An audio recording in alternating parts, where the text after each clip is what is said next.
Bienvenidos. En esta presentación, elaborada por Anestesiólogos Mexicanos en Internet Asociación Civil, vamos a abordar un tema de profunda relevancia para nuestra práctica clínica, el despertar transoperatorio accidental. Hablamos de un fenómeno que, si bien no es común, representa una de las complicaciones más temidas tanto para los pacientes como para nosotros, los profesionales de la anestesia. Esta cita encapsula de una forma muy cruda y directa el escenario que cada uno de nosotros se esfuerza por evitar en cada procedimiento. Es la descripción de una pesadilla hecha realidad, una falla en nuestro objetivo primordial de garantizar la inconsciencia y la amnesia. Vamos a usar esta imagen como nuestro punto de partida y la motivación central para la revisión que haremos a continuación.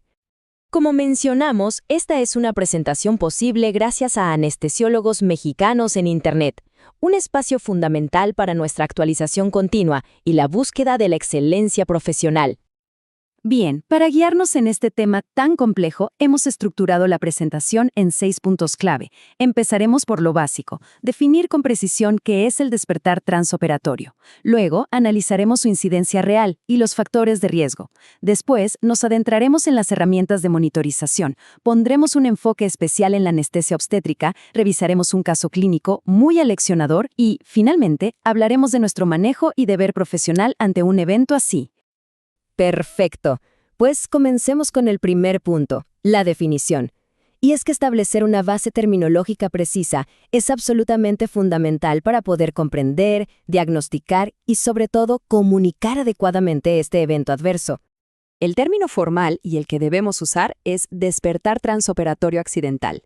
Se define como el recuerdo de eventos que ocurren durante una anestesia general. Y aquí es clave distinguir entre dos tipos de memoria.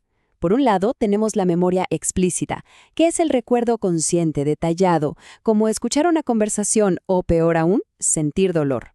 Por otro lado, está la memoria implícita, que es mucho más sutil. Esta puede manifestarse como un cambio de comportamiento o ansiedad en el postoperatorio, sin que el paciente tenga un recuerdo claro de qué lo originó. Y aquí yace una distinción fundamental que a veces se pasa por alto. El despertar transoperatorio accidental es un evento adverso, no intencionado, que ocurre bajo anestesia general. En cambio, que un paciente tenga cierto nivel de respuesta durante una sedación puede ser un evento esperado, parte del plan, y no necesariamente una complicación. Entender y explicar esta diferencia es clave, sobre todo en el proceso de consentimiento informado. Gracias, doctora. Ahora, pasemos a un punto que ha generado mucho debate: la verdadera magnitud del problema. La pregunta de qué tan frecuente es este fenómeno ha tenido respuestas muy distintas a lo largo del tiempo, y lo más interesante es ver cómo la incidencia reportada cambia, pero de forma dramática, dependiendo de cómo la buscamos. No es lo mismo esperar el reporte espontáneo del paciente que realizar un interrogatorio activo. Si nos basamos únicamente en que los pacientes levanten la mano y nos digan, oiga, yo recuerdo algo, la incidencia parece muy baja. El quinto proyecto de Auditoría Nacional del Reino Unido, un estudio masivo, encontró una incidencia de 1 en 19.000. Este número, que a primera vista podría parecer tranquilizador, en realidad refleja solo la punta del iceberg. Depende de que el paciente se atreva, decida y sepa cómo reportar su experiencia. Pero el panorama cambia por completo cuando adoptamos un método proactivo. Al utilizar entrevistas estructuradas en el postoperatorio, como el cuestionario de Bryce, la incidencia se dispara a aproximadamente 1 en 600. Esta diferencia, de más de 30 veces, sugiere un subreporte masivo y nos obliga a reconsiderar la verdadera frecuencia de este fenómeno. Y el dato se vuelve todavía más inquietante cuando nos enfocamos en poblaciones de muy alto riesgo. El estudio DREAMY, que se centró específicamente en pacientes obstétricas bajo anestesia general, reveló una incidencia de 1 en 256 al usar un interrogatorio directo. Esta cifra es notablemente alta y pone un foco de alerta sobre ciertos contextos quirúrgicos que merecen una atención especial. Entonces, con estas cifras en mente, es fundamental saber quiénes están en mayor riesgo. Podemos agrupar los factores en 3 grandes categorías. Primero, los anestésicos. La anestesia total intravenosa, el uso de bloqueadores neuromusculares son factores clave. Segundo, los quirúrgicos. Procedimientos de alta estimulación como la cirugía cardíaca, de trauma y, como ya vimos, la obstétrica. Y finalmente, factores propios del paciente. Un mal estado general, un historial previo de despertar o el uso crónico de sustancias que inducen tolerancia farmacológica. Gracias, doctor. Ahora que conocemos mejor la incidencia y los riesgos, la pregunta lógica es, ¿cómo lo prevenimos? Y eso nos lleva directamente a la monitorización.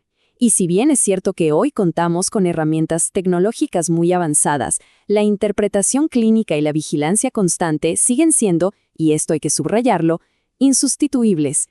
Históricamente, nuestra práctica se ha basado en vigilar signos clínicos autonómicos, como la taquicardia o la hipertensión, para inferir que un plano anestésico es superficial.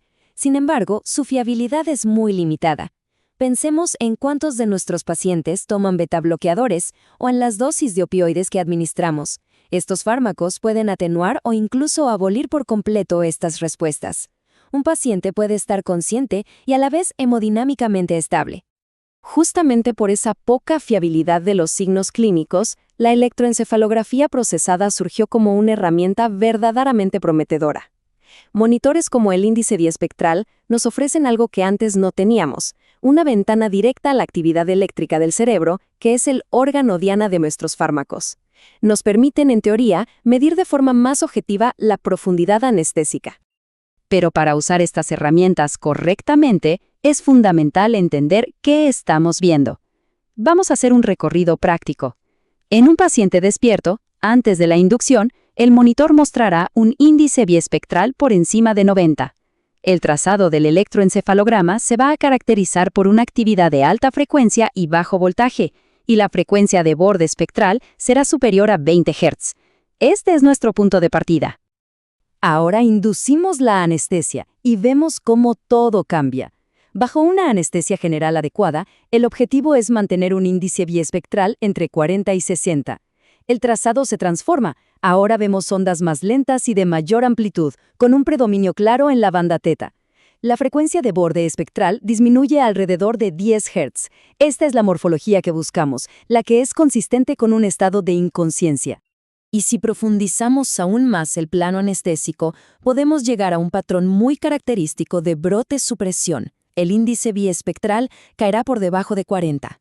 Aquí, otra métrica muy importante es la tasa de supresión, que nos dice el porcentaje de tiempo en que el electroencefalograma es isoeléctrico, plano. El trazado muestra claramente estos periodos de silencio cortical interrumpidos por ráfagas de actividad. Todo esto suena muy bien, ¿no? Una ventana directa al cerebro, números que nos guían, pero esto nos lleva a una pregunta crítica, una que debemos hacernos siempre. ¿Podemos confiar ciegamente en el número que nos muestra el monitor? La respuesta corta es, para nada. Y este es quizás uno de los puntos más importantes de esta sección. Estos monitores tienen limitaciones significativas.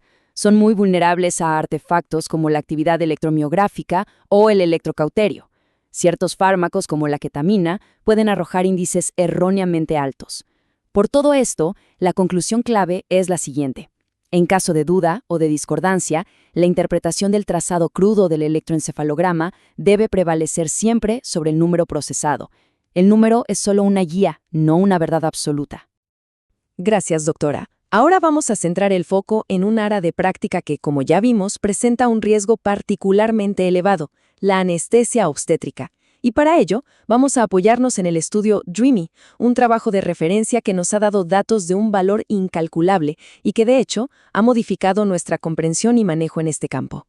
Uno de los hallazgos más impactantes del estudio DREAMY tiene que ver con la elección del fármaco de inducción. Lo que vemos en este gráfico es contundente. Muestra una clara sobrerepresentación del tiopental y la ketamina en los casos donde hubo despertar. En contraste, el propofol está subrepresentado. Esto sugiere firmemente que, al menos en el contexto obstétrico, la elección del agente inductor tiene implicaciones directas en el riesgo de esta complicación.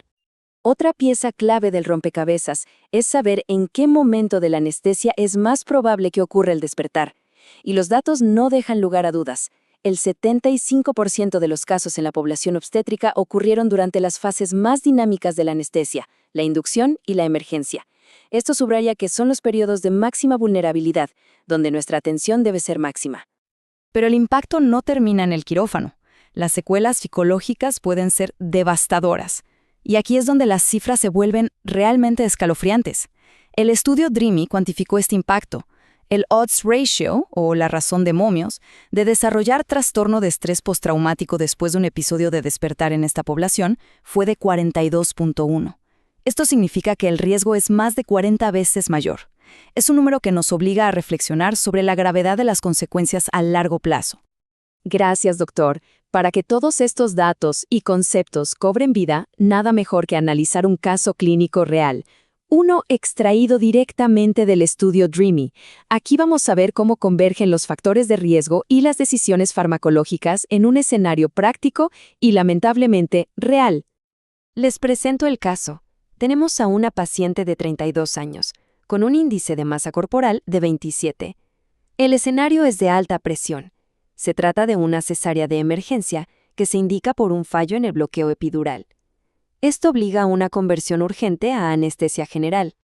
Veamos el manejo que se realizó. Se optó por una inducción de secuencia rápida con tiopental, a una dosis de 3.9 miligramos por kilogramo, seguido de suxametonio. Y noten un detalle que es crucial: no se administró ningún opioide durante la inducción para atenuar la respuesta a la laringoscopía y la intubación. Y la experiencia de la paciente fue terrorífica. Reportó con todo detalle recuerdos explícitos y muy angustiantes. Describió sentir los espasmos musculares del suxametonio, ser plenamente consciente del proceso de intubación y, lo más grave, sentir el dolor agudo de la primera incisión quirúrgica. Es la materialización de esa cita con la que iniciamos la presentación. Las consecuencias, como era de esperar, fueron severas. La paciente desarrolló un cuadro de ansiedad grave, ataques de pánico y finalmente un trastorno de estrés postraumático que necesitó tratamiento psiquiátrico durante un año completo. Al mirar hacia atrás, el análisis es claro. Se conjuntaron una dosis de tiopental que pudo ser insuficiente y la ausencia de un opioide que atenuara la intensa respuesta simpática a la manipulación de la vía aérea y la cirugía. Gracias, doctora. Este caso nos lleva directamente a la última sección, que trata sobre nuestra responsabilidad como profesionales cuando, a pesar de nuestros mejores esfuerzos, ocurre un evento así. Aquí hablamos de la respuesta clínica y, sobre todo, ética ante un despertar transoperatorio, ya sea sospechado o confirmado. Lo primero que debemos hacer es investigar de forma estructurada y sensible. Para eso tenemos una herramienta estándar de oro: el cuestionario de Brice. Sus preguntas son abiertas, no son sugestivas y permiten al paciente relatar su experiencia sin ser influenciado. Es un procedimiento que debería ser fundamental en nuestra práctica clínica ante la más mínima sospecha. Pero más allá de la investigación, si se confirma el despertar, entramos de lleno en el terreno de la ética. Y aquí el concepto del deber de franqueza es innegociable. Esto implica nuestra responsabilidad profesional de ser abiertos, honestos y transparentes con el paciente. Ocultar o minimizar el evento simplemente no es una opción. Nuestro deber es informar, explicar y, muy importante, ofrecer apoyo inmediato y a largo plazo. Gracias, doctor. Muy bien, para ir cerrando, recapitulemos las ideas clave de toda esta presentación.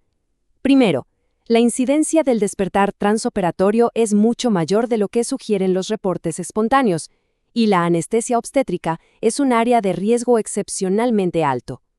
Segundo, la elección farmacológica importa, y mucho.